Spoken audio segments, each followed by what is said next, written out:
We're in Northwest Ohio, just south of Findlay, at Challenged Champions Equestrian Center, and joining me is Laura Luganbill. And Laura, I guess one of the interesting parts that brought us out here was what you do with the young people that we see behind us, but at the same time we need to update what happened here in Northwest Ohio back in the floods in July. How bad was it? Well, it was pretty bad here. You can see, well, I know you can see, the viewers probably can't see by the water line on the arena, but the Blanchard River, of course, flooded all of Findlay and Ottawa. And, of course, with us being probably 50 yards from the Blanchard River, we were greatly affected.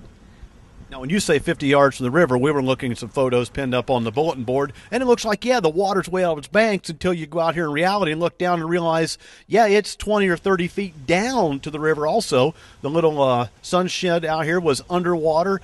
That's right. It came through the barn, and it pretty much removed all of the footing in the arena. It removed a lot of the footing in the stalls. Those all had to be redone. The tack room with the saddles and all of that type of stuff was all affected. The pastures, we graze probably 14 to 15 acres here and count on our pasture for the winter, and it's just been killed. Yeah, it has been, we've been affected greatly by the flood. Now, how far did that put behind the program that normally goes on in this arena? Well, we normally start like the first week of September, and we did not start until the first week of October.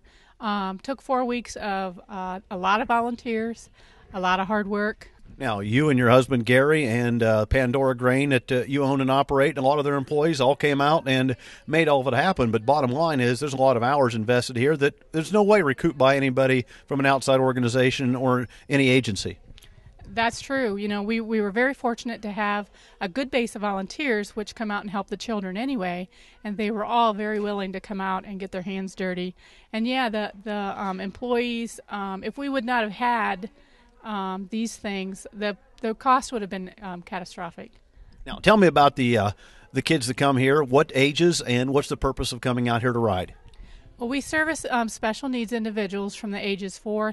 The reason for coming out, some of it's recreational, some of it's therapeutic. The horse does a lot for their balance, for their trunk control.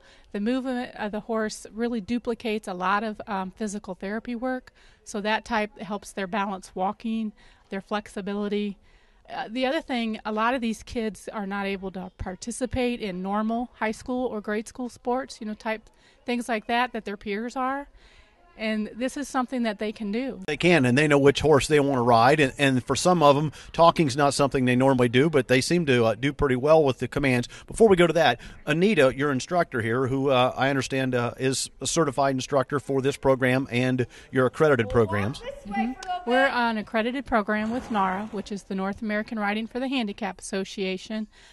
We have to go through a whole lot of standards, facility-wise, administrative-wise, instructor-wise. Our instructors have to be qualified to be able to do this job. She explained that when a young person, or adult for that matter, sits in the saddle, the movement of the horse as it takes each stride, a horse with a good stride, because you were talking about how the horses had to have the right stride, it actually moved their pelvic bone in such a way that they would normally have the same motion when walking. And I guess when you hear the word therapeutic, you really don't know what that means, but to say that their muscles and bones are getting the same motion as walking is a whole different realization for me than, gee, it was a therapeutic workout. Yeah, to the normal person's eye, you would never realize that you get that much exercise on a horse.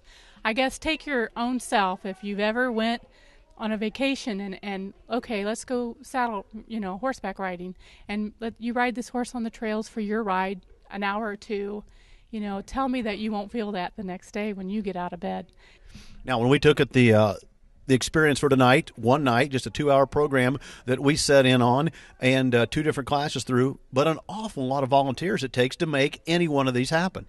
We have a great volunteer base, and the thing that I'm impressed with is I believe the volunteers get as much or more out of it than what the riders do. The attachment and the just the joy that they see watching a child or hearing a child speak that hasn't. I think that's what keeps these volunteers coming back. I talked to one parent on the sideline who said this was their second session to go back, a 10-week session, and their daughter wasn't supposed to be able to walk and was supposed to have very little communication, and they're just amazed that how much she talks about things why she's here, and at the same time, when she's not here, how much she wants to go back. It's just amazing how much we've had children with selective mutism, that have never spoke before, tell their ponies or horses to walk on. We've had adults with MS who have very much difficulty walking and maneuvering, and they can walk and have their stability so much better because of the exercise of the horse. Now, if you're close, you can volunteer by physically being here to help with each of the children on different nights. If we're not very close, but we'd like to help, what would help you right now with the program as you take a look at this upcoming spring and summer? Well, we're like any other nonprofit group. We're always short on funds. With the flooding, though, it has really cut into our budget. With us having such an effect on these people's lives, we don't want to have to stop doing that. So we are looking out for additional funding, just because of the disasters that we've had this summer. The website, I checked it out, and it was easy to maneuver way through. Is that an easy way for people to find out more? Absolutely. ChallengeChampions.org. We've got some pictures on there, how you can help. Anything, we monetarily would be greatly appreciated. I've been visiting with Laura Luganville as she owns and operates and facilitates all the things here for these young folks. It's Challenged Champions Equestrian Center. I'm Dale Minyo. Until next time, I'll see you down the road. Down the Road is brought to you in part by Prince Agra, makers of Omnigen AF, advancing animal nutrition for healthy animals, and Woodruff Enterprise of Springfield, Ohio.